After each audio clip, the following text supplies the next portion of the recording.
Buenas noches y bienvenidos a Las Cosas Como Son. Tenemos el gusto de haber recibido acá en la cabina de RPP al ex comandante general de la Policía Nacional, general en situación de retiro, Jorge Angulo. Digo el gusto porque lo hemos entrevistado en varias oportunidades cuando ejercía la responsabilidad más alta en la Policía Nacional, siempre atendió los requerimientos de la prensa y siempre nos dio respuestas claras y que se ajustaban a la verdad, de manera que guardo yo ese recuerdo. General Angulo, muy buenas noches. Muy buenas noches, señor Fernando. Gracias por la invitación y estoy acá a disposición para cualquier consulta o alguna opinión que modestamente se la pueda dar. Nos importa mucho su opinión porque recordamos las que usted emitía, las informaciones que nos daba cuando era comandante general de la policía hace 13 meses, y usted advirtió que si no se tomaban medidas, las cosas podían empeorar. Y las medidas que usted preconizó fueron declarar en estado de emergencia a la Policía Nacional, por una parte, y reforzar las unidades de inteligencia. ¿Qué se ha logrado respecto de estas dos propuestas suyas? Bueno, en primer lugar quisiera explicarle este tema de que no solamente pidió o se hizo el pedido en esa oportunidad, sino en anteriores oportunidades por otros comandos de la Policía Nacional y otros señores ministros. Este es un tema, no es tan complejo, pero yo creo que todos los ciudadanos podemos estar en la capacidad de hacer un diagnóstico de qué cosa es lo que está pasando aquí. A ver. ¿Correcto? En verdad, para hablar de ello tenemos que hablar de un problema social. Los problemas sociales generalmente no se pueden solucionar, lo dicen los sociólogos. Los problemas sociales generalmente se administran. Entonces no estamos haciendo ni uno ni la otra cosa. Porque un problema social es bastante extenso, pero lo voy a reducir en dos cosas. El problema social involucra también otras variables: cultura, tenemos pobreza, tenemos exclusión social, informalidad, tenemos ahora deserción escolar, corrupción, la migración, una serie de eventos que fluyen y se hacen en conjunto, todo un paquete. Entonces, por decir, esta gestión gubernamental que está ahora no es que sea el responsable de este problema, ni las autoridades policiales, fiscales ni judiciales. Este es un problema que se viene germinando hace muchos años atrás y que lamentablemente, según la Policía Nacional, por ejemplo, cuenta con los datos estadísticos, ¿no? Datos reales de todos los sucesos criminales que puedan pasar en el momento y son cargados a un sistema. Entonces, yendo a la estadística más básica, si nosotros vemos los histogramas o vemos las líneas poligonales, estamos viendo que las flechas apuntan hacia arriba, ¿correcto? Sobre todo el indicador homicidios por cada 100.000 habitantes. Estamos empeorando, eso manifiestamente. Entonces, podemos decir de que, por ejemplo, en Colombia están peor que nosotros, ¿no? Males de unos, consuelo de otros. Entonces, pero si yo viera que las líneas poligonales están en horizontal o tienen un declive con tendencia a la baja, entonces podríamos asegurar de que por lo menos el problema se está administrando o se está minimizando sus efectos de este problema. Pero cuando vemos que las líneas están en subida, entonces está bien, hoy día podemos estar mucho mejor, entre comillas, que otras sociedades más violentas. Sin embargo, estamos apuntando a una situación peligrosa. Ese es el problema que estamos teniendo ahora. ¿Y qué es lo que no hemos sabido o no hemos podido hacer a tiempo para que frente a esta alza de la delincuencia y la criminalidad haya una policía y un Estado bien preparado y con una estrategia racional y eficaz? Así es. Mire, la esencia del Estado siempre ha sido la seguridad. Se inicia así los Estados. La institución que enfrenta el problema de delincuencia en forma frontal ha venido durante los últimos años haciendo una serie de planeamientos estratégicos. Tenemos el plan estratégico, por ejemplo, Mariano Santos, un trabajo hecho por profesionales y por una asistencia internacional. Entonces, nosotros advertimos en forma permanente, pero recuerde usted que nosotros estamos subordinados a la autoridad política. ¿Correcto? Entonces, es más, ni siquiera podemos deliberar. Entonces, en forma recurrente y permanente, hemos venido solicitando, porque la policía, incluso la DINE y todos los organismos de inteligencia, hacen inteligencia predictiva. O sea, avisoramos lo que se pueda venir por las diferentes amenazas, ¿no? Tenemos, por ejemplo, el crimen organizado transnacional, una serie de situaciones que son caldo de cultivo para que este problema social se haga más fuerte y perjudique obviamente la paz social. Ahora, ¿qué está pasando al interior de la policía? Antes de que usted entrara, hubo una asociación de jefes sumamente cuestionados y supimos lo que había sucedido con un ciudadano llamado El Español, vinculado al tráfico de terrenos, que recibía hasta altas horas de la madrugada a otros comandantes generales, no usted. Usted tuvo que poner orden en una institución que había atravesado una crisis de legitimidad de su liderazgo. Y mientras usted estuvo a cargo, es un oficial de carrera, que ha tenido siempre excelentes calificaciones, posgrados en otras disciplinas, se hacía respetar.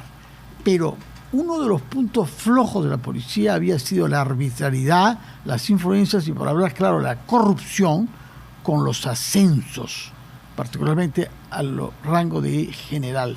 ¿Qué hizo usted para evitar que hayan presiones? ¿Las hubo? ¿Recibió usted presiones? Por supuesto que sí. Mire, el escenario se presenta de la siguiente forma. Es peligroso, resulta trágico que la policía se involucre en temas políticos. Más trágico aún que la política se involucre en temas policiales. ¿Por qué? Porque generalmente, según mi análisis de tantos años que yo estaba en la Policía Nacional, siempre le conviene a un gobierno o a un tema político tener una policía sensible, débil. Por eso que generalmente vilipendia, ¿no? Tratan de socavar a fin de que ellos tengan sus propios intereses. Entonces, ¿qué es lo que pasa? Hay mucha injerencia política en la Policía Nacional, siempre lo ha habido. Desde que entró el presidente Castillo, yo tuve la oportunidad un año antes de haber ascendido, y yo tuve problemas fuertes con el sistema porque había una presión, una intromisión total que yo no permití. He denunciado muchos casos y luego por eso he sido cambiado a diferentes unidades donde no me daban la oportunidad de comandar, pero nuevamente salía, como se dice, a flote, ¿no? Entonces siempre la injerencia política ha estado permanente y latente en el tema policial y no nos ha permitido desarrollar. Cuando asumo el cargo de comandante general, creo que a los 15 días salí en una entrevista y yo dije que a la policía debíamos declararla en emergencia. Eso, y no solamente lo dije yo, lo recuerdo muy bien. Solo han dicho varios comandos anteriores. ¿Qué se hubiera podido hacer si se declaraba en emergencia a la policía? ¿Qué es lo que se hubiera podido hacer que no se ha hecho? Mire, acá hay un tema muy importante. Yo me imagino, supongo, de que cuando un Estado tiene una amenaza, por ejemplo, vamos a ser directos, ¿no? Que el Perú esté amenazado por una fuerza internacional para invadirnos, una coalición, qué sé yo. Entonces el Consejo de Seguridad se reúne y entonces la presidenta o el presidente de la República dice: señores, ¿sabe qué? Tenemos una inminente invasión. Y ministro de Economía, recorte usted el presupuesto y sáqueme usted de los ahorros y acá está el dinero y vayan a comprar aviones, misiles, buques, lo que sea. Es igual, estamos avisorando a un escenario complicado y yo creo que debe haber entonces una decisión política. Entonces lo que falta aquí, yo creo, es mi opinión, es falta, y comparto con varios personajes que lo han entrevistado a usted, es el liderazgo político. Y quiero hacer un extremo que se hace un tanto radical, por ejemplo, El Salvador. Decisor político, o sea, decisor fundamental, ¿cómo se llama lo que le había planteado hace un momento? Igual, claro. ¿Qué pasa, por ejemplo, en El Salvador, ¿no? Hay un personaje que tiene un tatuaje con una M, se va a la cárcel, M de Maras, ¿no? Y acá en Perú tenemos un delincuente que tiene una pistola en la mano y se va con comparecencia. Miren la gran diferencia que hay por el tema de legalidad. Por eso que la mayoría de detenidos que tiene la policía hasta el día de ahora, porque la policía siempre jugó un rol importante hasta el día de ahora con la captura de organizaciones criminales, todos tienen antecedentes. Yo he tenido la oportunidad, cuando estaba jefe del Escuadrón Verde, de tener un personaje que tenía 20 antecedentes. Tenía desde robo de celulares hasta... Había sido detenido 20 veces. 20 veces. ¿Y por qué no lo dejaban en una prisión preventiva y después una condena? Esa es la pregunta del millón, ¿no? Quizás es porque tenemos unas normas extremadamente garantistas, entonces estamos atados de manos en ello. Estamos atados, los señores fiscales también están atados de manos y también los señores jueces, ¿no?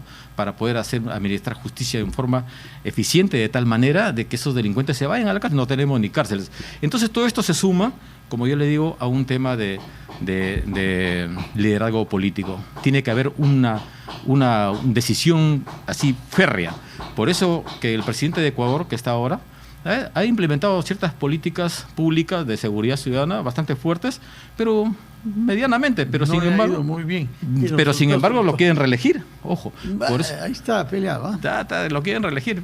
Entonces yo calculo que el nuevo señor presidente que puede ingresar o presidenta, si tiene un buen plan, un buen equipo, yo seguro que va a ganar las elecciones. ¿Usted siente que hay en el Perú grupos que están formando equipos y que están elaborando planes?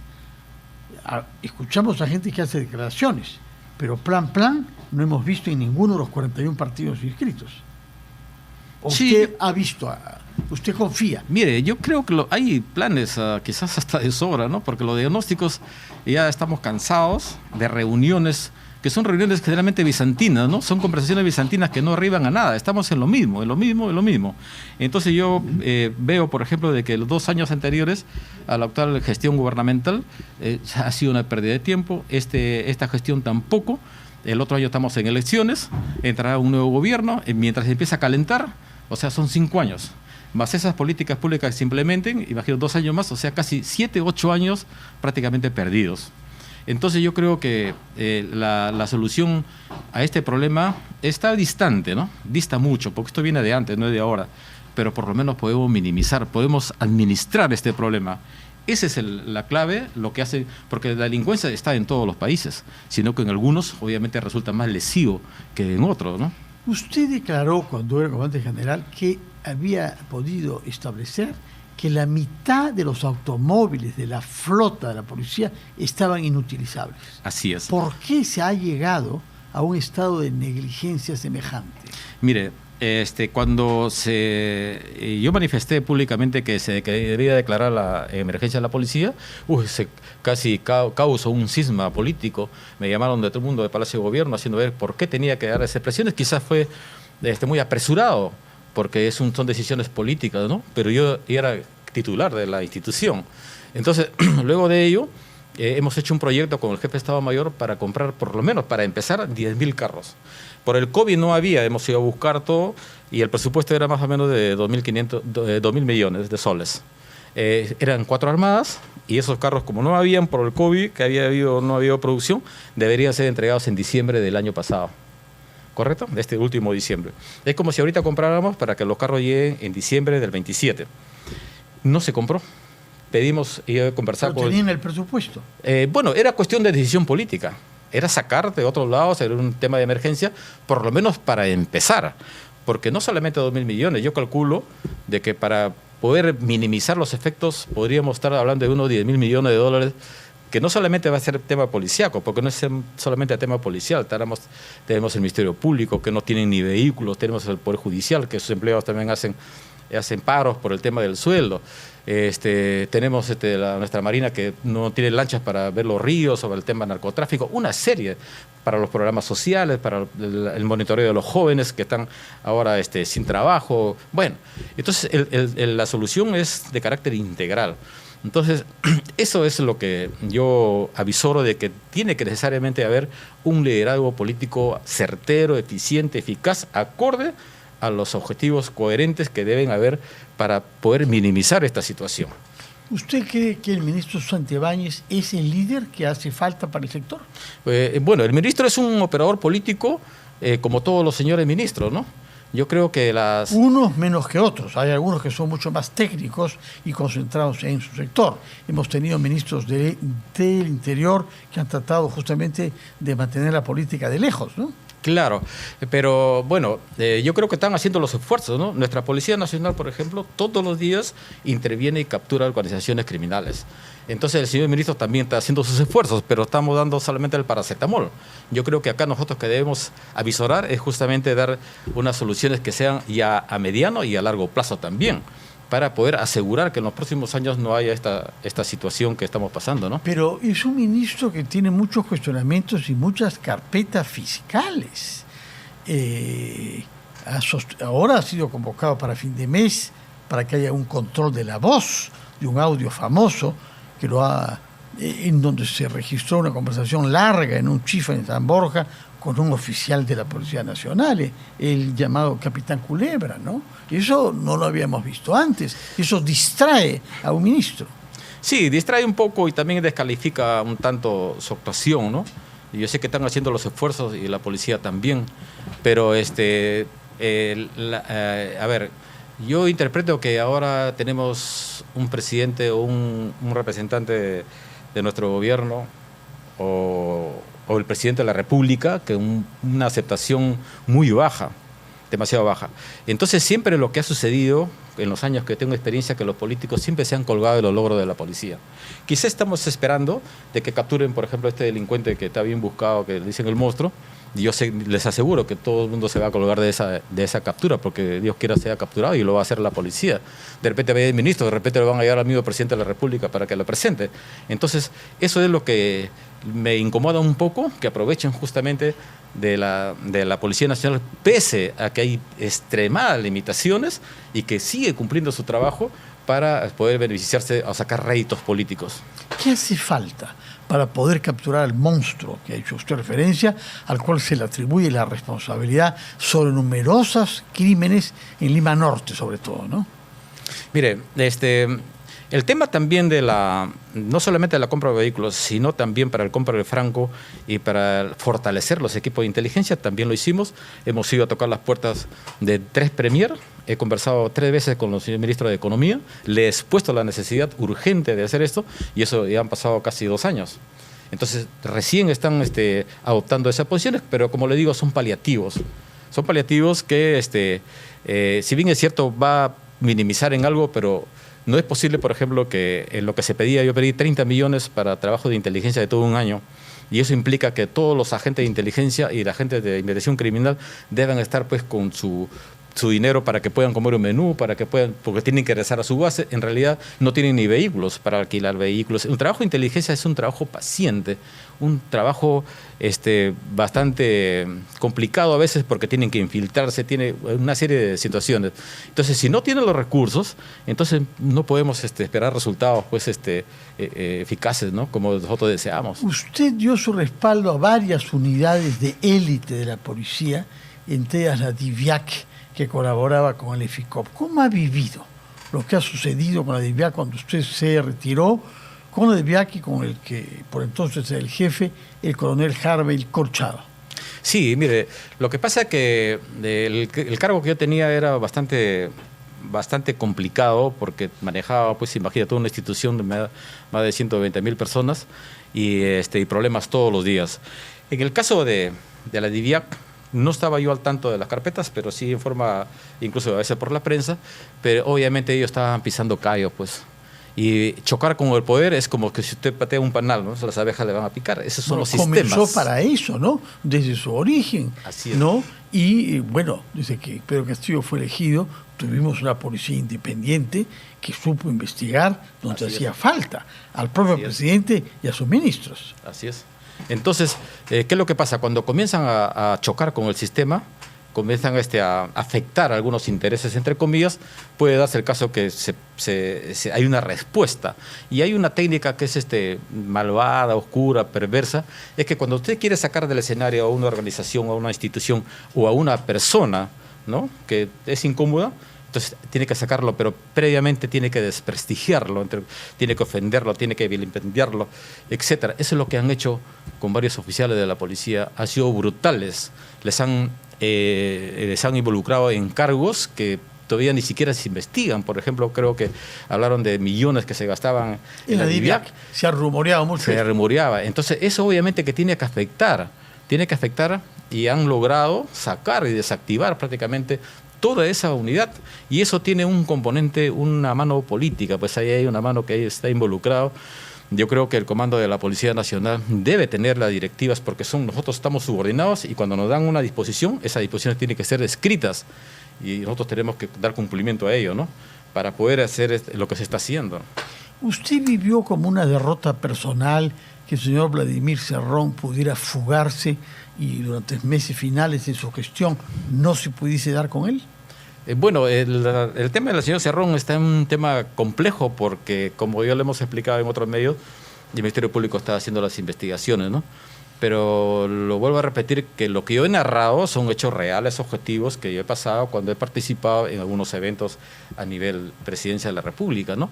Y vuelvo a decir que si la policía hubiera hecho su investigación en forma independiente y quizás hubiéramos hace tiempo capturado a ese personaje. ¿Qué pasó? ¿Por qué no pudieron hacer una investigación Yo creo de forma que independiente uno de los factores, para capturar al señor Cerrón? Sí, uno de los factores que ha contribuido aquí es de que no ha habido el compartimentaje necesario.